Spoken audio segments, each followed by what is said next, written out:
Issue 40 of Scion doesn't just mark the beginning of our new creative team.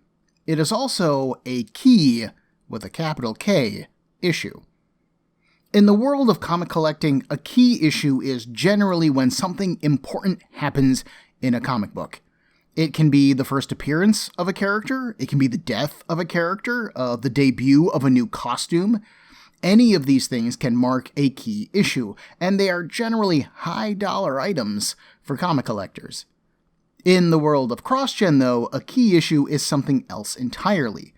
Cross-gen knew that the longer their titles went on, the less likely people would be to try them out.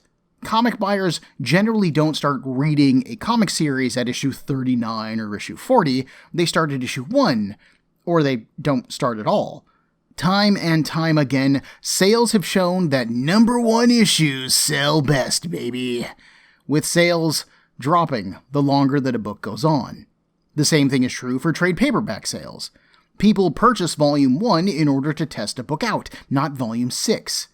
In the early 2000s, interest in manga had drawn new readers into bookstores, and every comic company was trying to find a way to attract that audience to their product.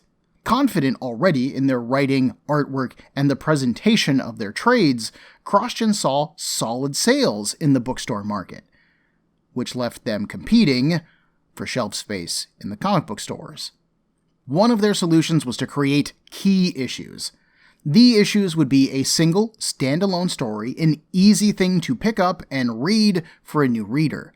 A key issue, in theory, should tell you everything that you need to know about a book and start a new story. These issues would be denoted with a gold title font, a white background with generally our cast or leading character on the front, and a small key somewhere on it, the back half of which was the cross-gen sigil. Key issues are meant to be striking, and I'll give them that, they are. They stand out like a sore thumb when I'm rifling through my back issues. Or when I see cross-gen comics at a dollar sale. So let's see how well our new creative team sums up Scion, while simultaneously setting us off on a new journey, shall we? After all, we have a war with a robot nation hanging over our heads. My name is Ben, and this is Comic Book Breakdown, episode 18.23 of Scion. They don't bleed.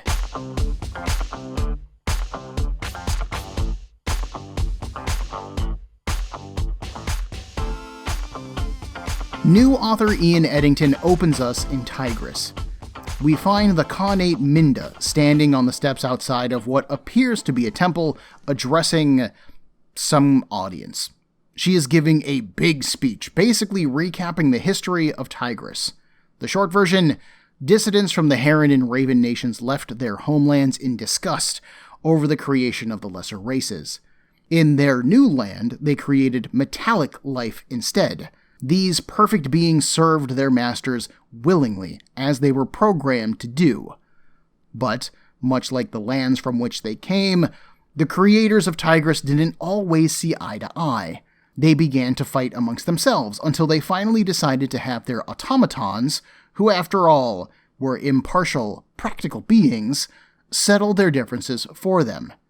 And so it has been for the past 500 years. Until now. Now it is time for Tigris to extend their way of life across all Avalon. They tried to ally with Prince Ethan and Princess Ashley.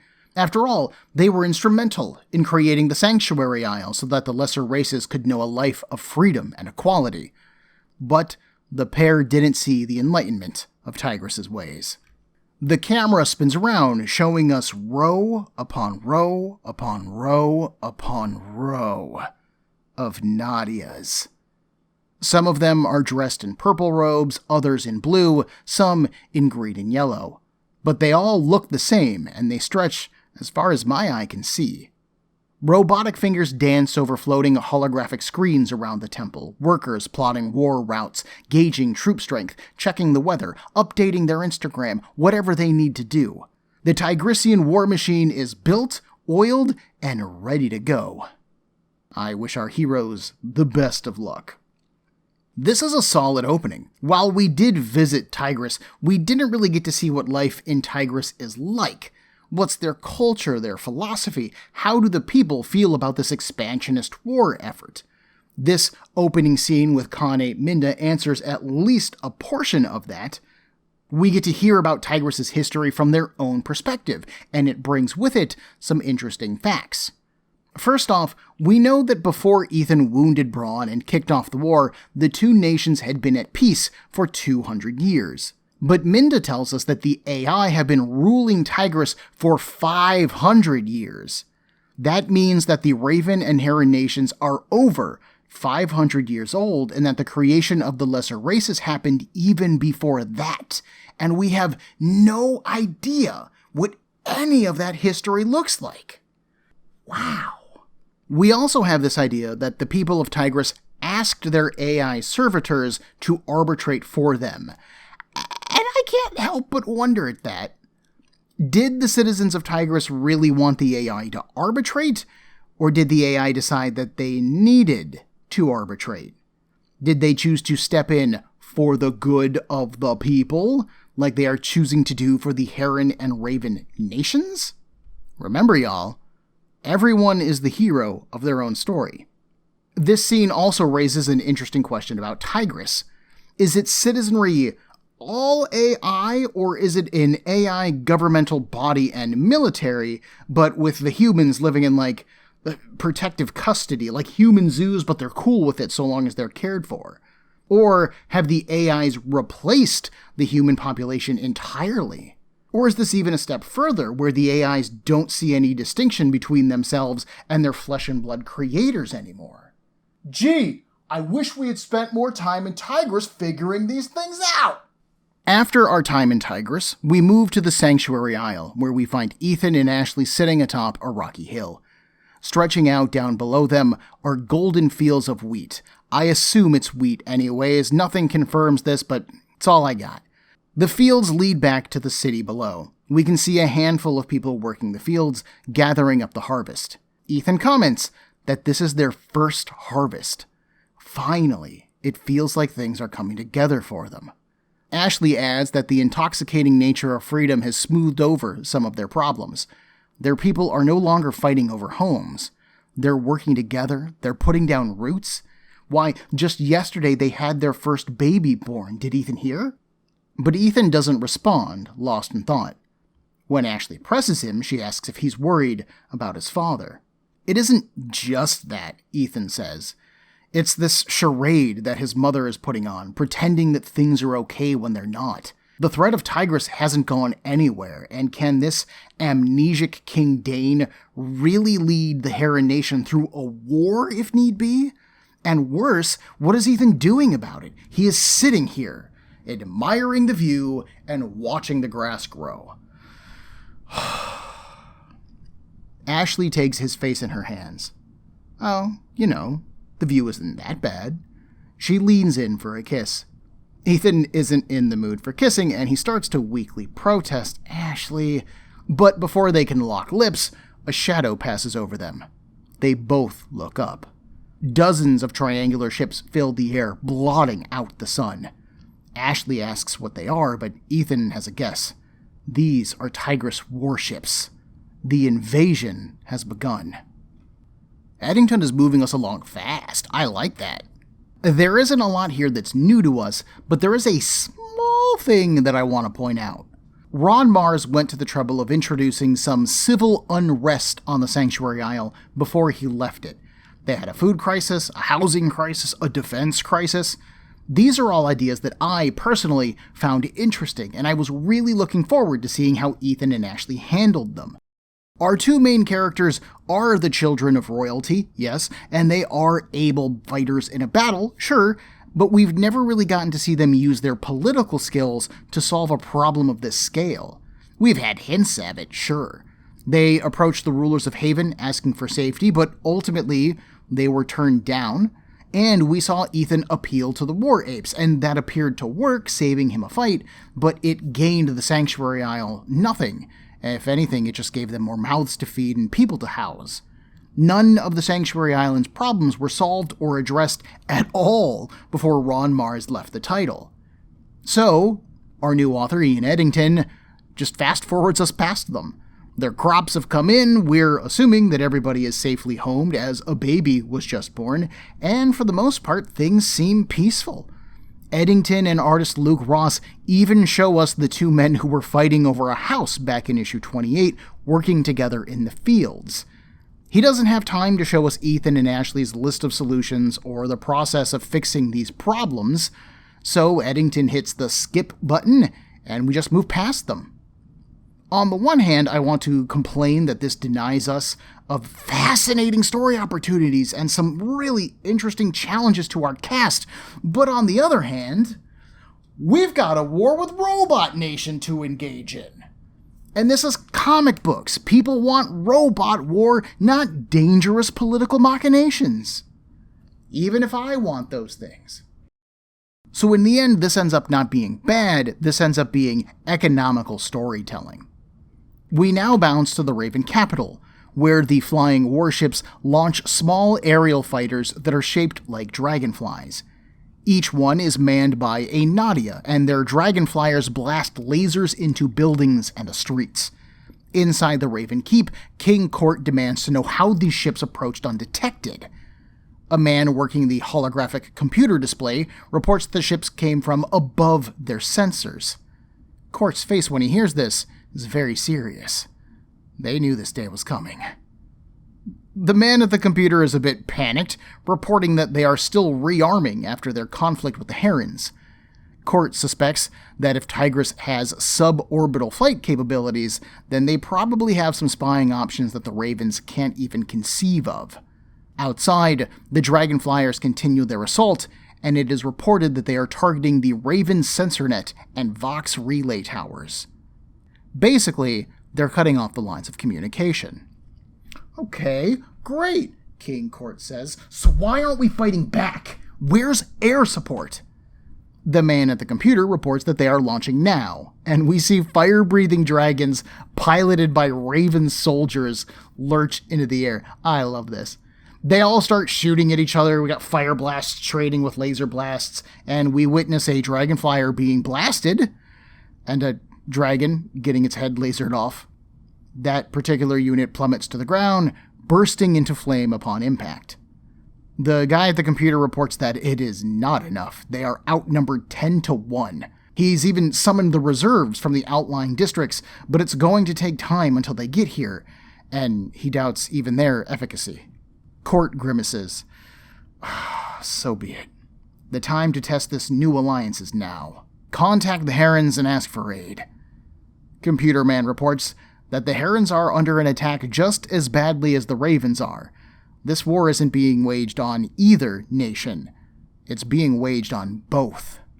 It's Avalon's first world war. In the Heron Nation, their capital is under a similar attack. Laser cannons spaced along the palace do their best to down the Dragonflyers, but they are faster and more numerous. Inside the palace, King Dane watches this attack in dismay. He turns from the sight and finds his family, that he doesn't know, behind him. Totally out of his depth, Dane tells them that he can't do this. More importantly, he will not do it. And he pulls off the crown. Maybe he was a king once, but right now he is just a bit player. The nation needs a leader of true mettle and fortitude. Kai, please, take this weight. It is more than Dane can bear. Kai approaches him gently, putting his hands on his father's. He takes the crown, but he says that this isn't a burden to be worn alone. They are all going to have to work together to support each other, just as Dane needs to be there for their people.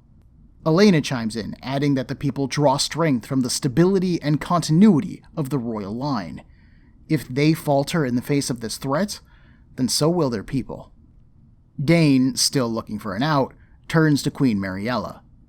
She thinks that Kai and Elena both make good points. They're right. But she won't force him to do this. Dane must do what he feels is right. Dane nods. Then let right be done. He turns to Kai, prompting him, and the prince puts the crown back on Dane's head.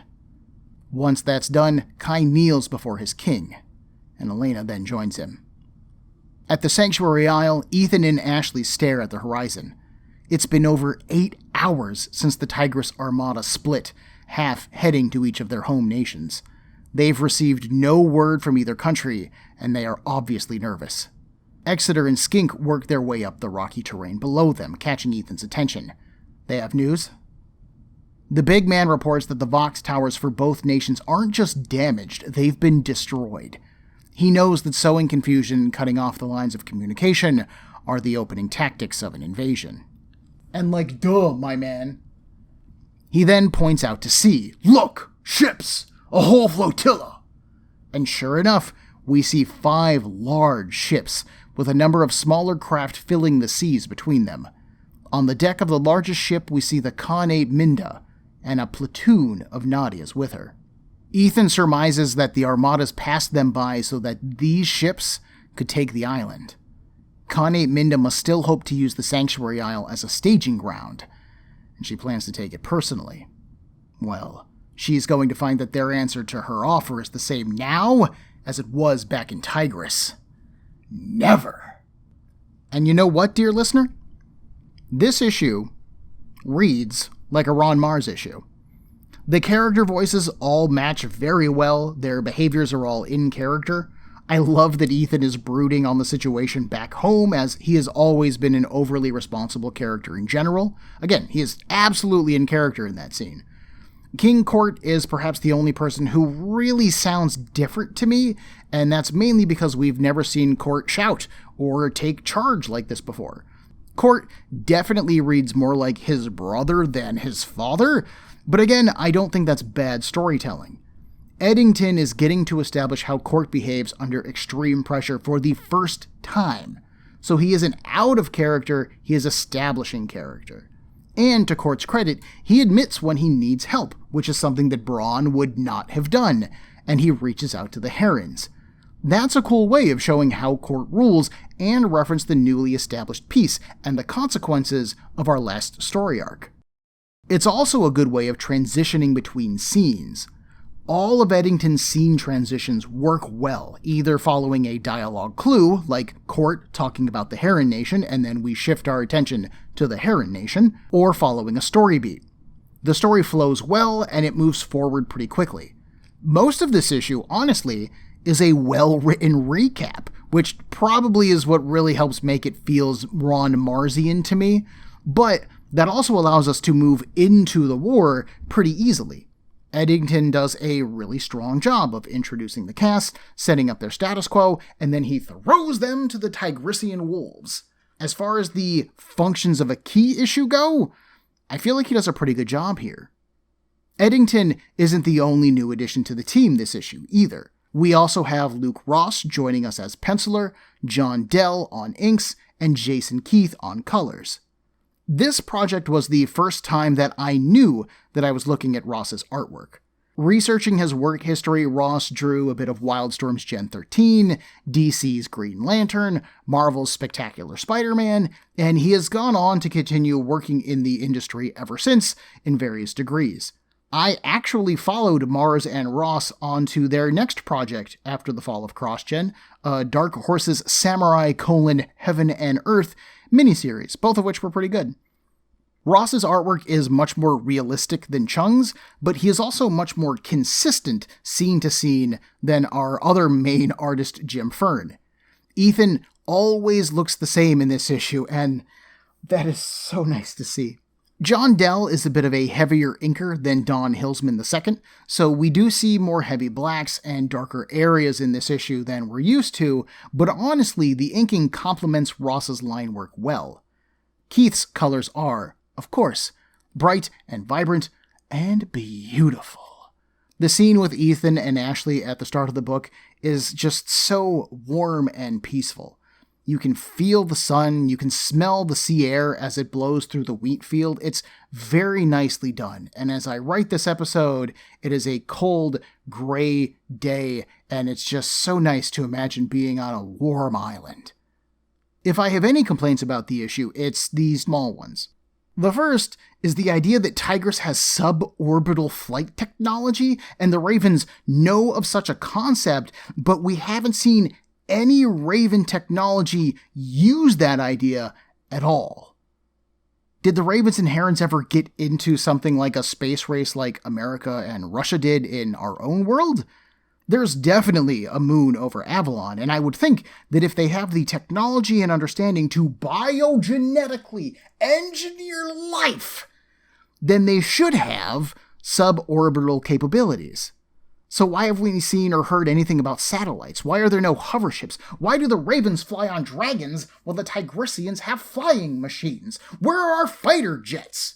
And I understand that fighter jets run completely anathema to the rest of the theming of Scion's world, but then give me an explanation for it. And I mean, I love this concept. The idea that Tigris has the same thing as the Ravens, namely an air force, but that theirs is completely based on their technology, making them dragon flyers, while the Ravens are still based on history, so they have dragons instead. That's super cute, and I really like that idea, but this feels like a huge technology gap that we don't get an explanation for. Oh, and as long as I'm on that stuff, I love that the Ravens are shown fighting back with dragons, and the Herons use mounted laser cannons instead. It's a fun way to show how different the two nations are. They're both fighting back, but they both use different methods. That's really clever, and I like that. Overall, this is a pretty solid opening issue. I am very impressed, gentlemen. Issue 41 picks up shortly after the last issue. Ethan, Ashley, and the rest of his crew have donned armor, armed themselves, and assembled an army. The makeshift forces of the Sanctuary Isle are gathered along the beach. Behind them, Ashley asks Ethan what they're going to do. "And they'll do what they've always done," he replies. "They'll stand, and they will fight." Turn the page, and suddenly we're standing inside the army, looking out over the shoulders of our comrades past the shore at the flotilla of Tigrisian ships approaching the island. They cover the horizon. A stylized tiger eye rests within a circular crest at the front of the ships. Seeing the Sanctuary Isle citizens ready to defend it right there in the opening page is a pretty heartening scene, especially given how nervous Ethan has been about the island's defenses over the past few issues. They literally went to Tigris to address this concern. So seeing the citizenry armored, seeing them armed, honestly, it felt really good. Like, maybe we can do this, right? But then we're put inside the army and we look at all these boats, and suddenly I don't know about that. Eddington and Ross put us in here for a reason, and it is to shake our confidence. We can see the ships towering over the water. We can see their sheer numbers. We have no idea what is going to come out of those ships, but we know that we, as an army, are not fighters. The lesser races are workers, servants, they're ex-slaves.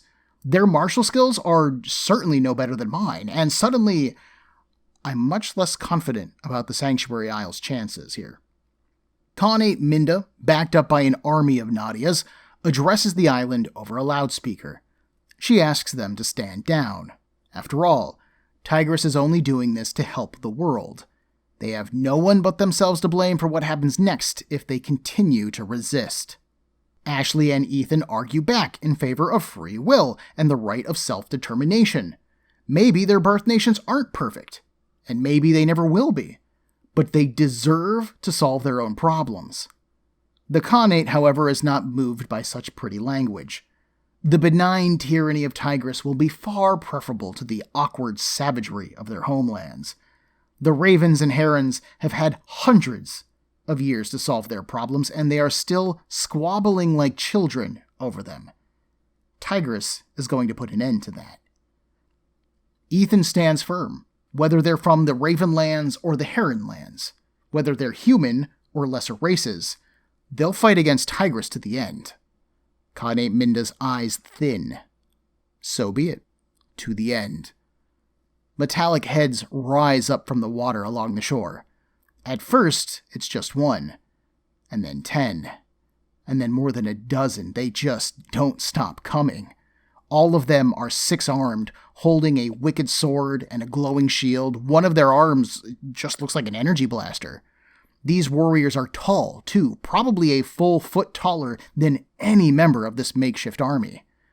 Skink holds a comically too large for him axe. They're with Ethan, he says, reminding him that he isn't alone. Exeter, armed with his twin axes, agrees. Better to die on your feet, he growls, than live on your knees. As the robotic warriors approach, Ethan levels his glowing blade and cries out, "Charge!" The opening of this issue feels like a summer blockbuster. The imagery that we're presented with, the pacing, the stakes, man, it's just perfect. Ross primarily uses long rectangular panels to frame his characters, and that framing makes this feel more like I'm watching a movie than I am reading a comic book. The close-up camera work that's used during the shouted conversation with the Khanate makes it feel like it is up close and personal, despite her not leaving her flagship at all. And knowing that the Sanctuary Isle isn't being protected by practiced soldiers, but by farmers at best, makes the appearance of these metallic warriors so much more frightening to me. These are literal war machines walking ashore. They're quiet, they're calm, they're deadly and relentless. Imagine having to fight the Terminator, but instead of a gun, you do it with a sword. I know that I would not be on that beach. The two sides smash into each other. Spears are shoved through metallic chests. Ethan's energy sword chops through 3 arms at a time. Exeter's axes cleave through waists. The islanders give no quarter and offer no mercy, fighting with their all.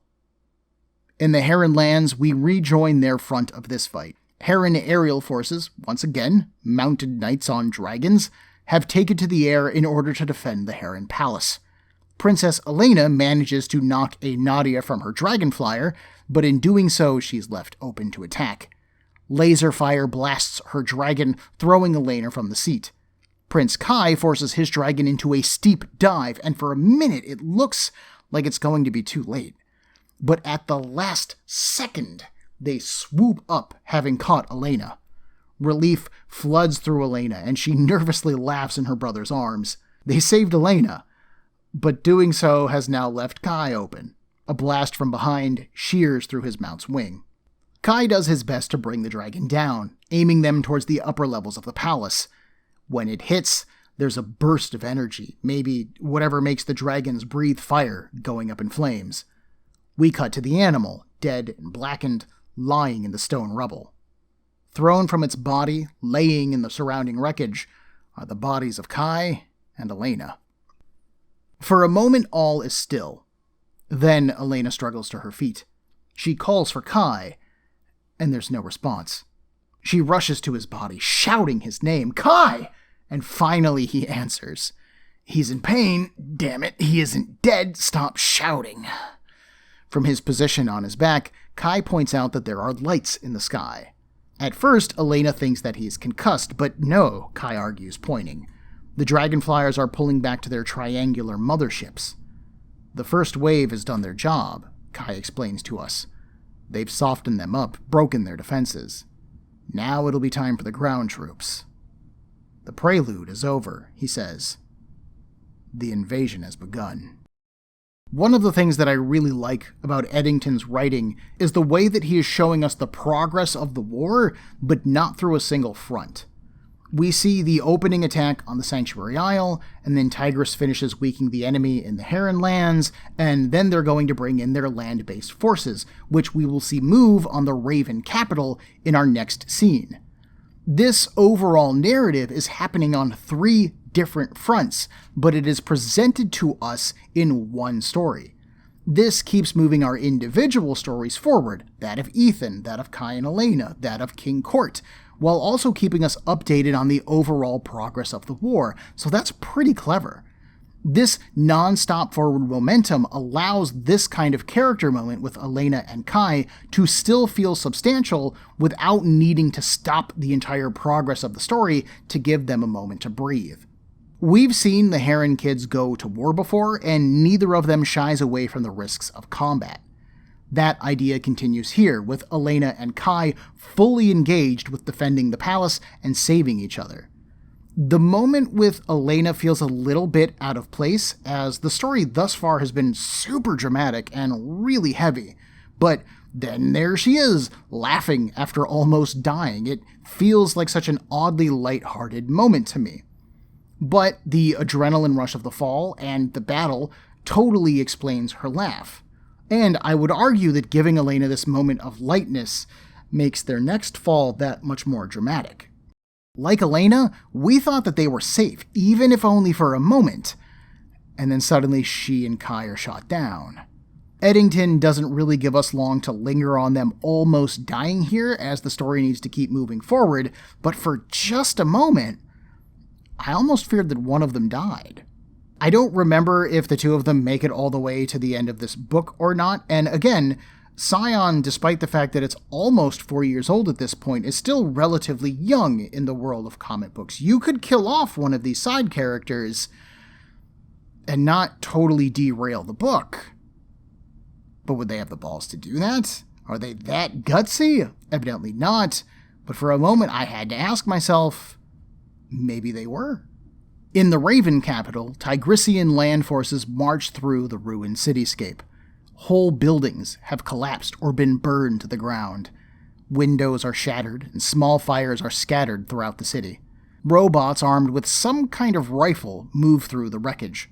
Some units have tank treads for legs, and they roll behind these ground units, their large frames appearing to be hunched over. Deep within the Raven Keep, a bald man named General Riga tells King Court that it's time to retreat. The city is lost. Court is unwilling to admit it, but both Riga and a scarred woman named General Zace encourage otherwise. Pride will not win the war, and Tigris' factories will replace whatever losses they take. The Ravens cannot do the same. The woman adds that their garrisons upcountry are now ready. If they withdraw from the city now, they can continue the fight using guerrilla tactics, and that will be much more to their advantage. Court continues to argue, though, reminding his aides that he avenged his father, dethroned his mad brother, and he is king in every way. He will not be defeated by some wind-up toy soldiers. An explosion suddenly shatters the nearest wall. The command compound has been breached. Tigris is moving into the keep. Riga turns to Court. The king is the heart of the kingdom. They can afford to lose this building. They can't afford to lose him. He must leave now. Another explosion rocks the room, scattering everyone. One of the tank-treaded robots rolls forward, its grenade-launching arm smoking. On the sanctuary aisle, Ethan shouts for his troops to withdraw. The camera pulls out, showing us a large portion of the beach, and it is littered with shattered weapons, burning fires, blood, and bodies. Only a handful of flesh and blood fighters still stand, including Ethan's party. Seeing this devastation for the first time, Ethan shakes his head in horror. What has he done? What he thought was right, Ashley reminds him, and what still is right. No! Ethan shouts. If he let Tigris have this damn island, these people would still be alive. This is all his fault. Skink tries to calm him, reminding him that they would be alive, yes, but prisoners of Tigris. A golden cage is still a cage, Ethan. Exeter grabs Ethan's shoulder, reassuring him. He offers up some tactical advice, suggesting that they fall back to the city. They can fight Tigris street by street, making them pay for it in blood. Angry, emotionally hurt, probably exhausted, Ethan closes his eyes. You forget Exeter. This enemy doesn't bleed. On the Khanate's flagship, a wounded but functional Nadia unit reports that the islanders are retreating. She then asks should they follow. The Khanate smiles. No. Having lost this round, the young man's will be broken, and the people's faith in him will be shaken. They can leave them for now. After all, the Sanctuary Isle is an island. Where else can they go? Two more Nadias approach her, one of them dressed in yellow and the other in blue.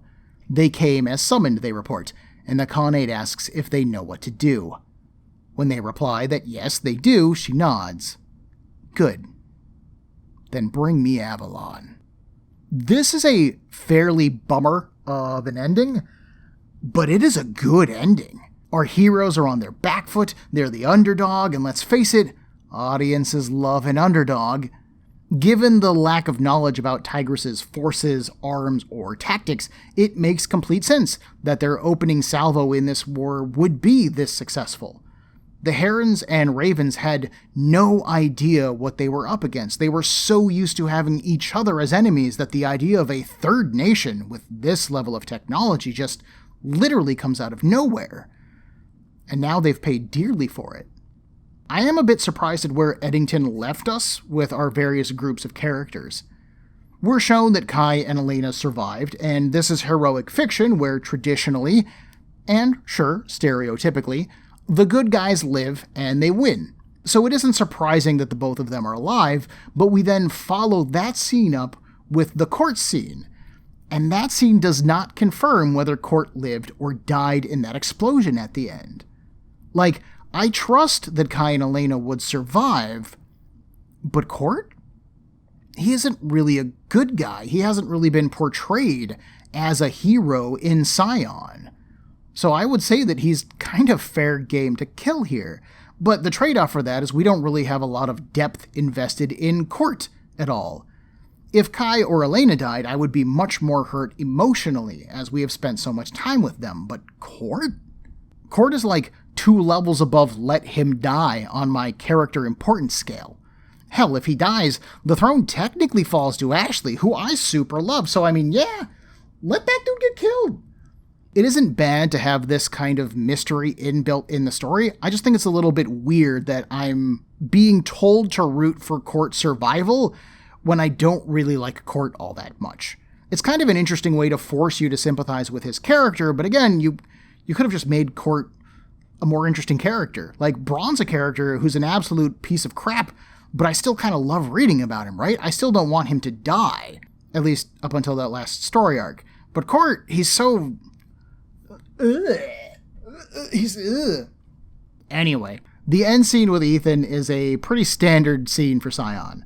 Having now taken a moral stand, other people appear to pay for Ethan's decisions, and he regrets his actions. We've seen this before. This moment on the beach isn't all that different from Artor dying at the Battle of Point Corday.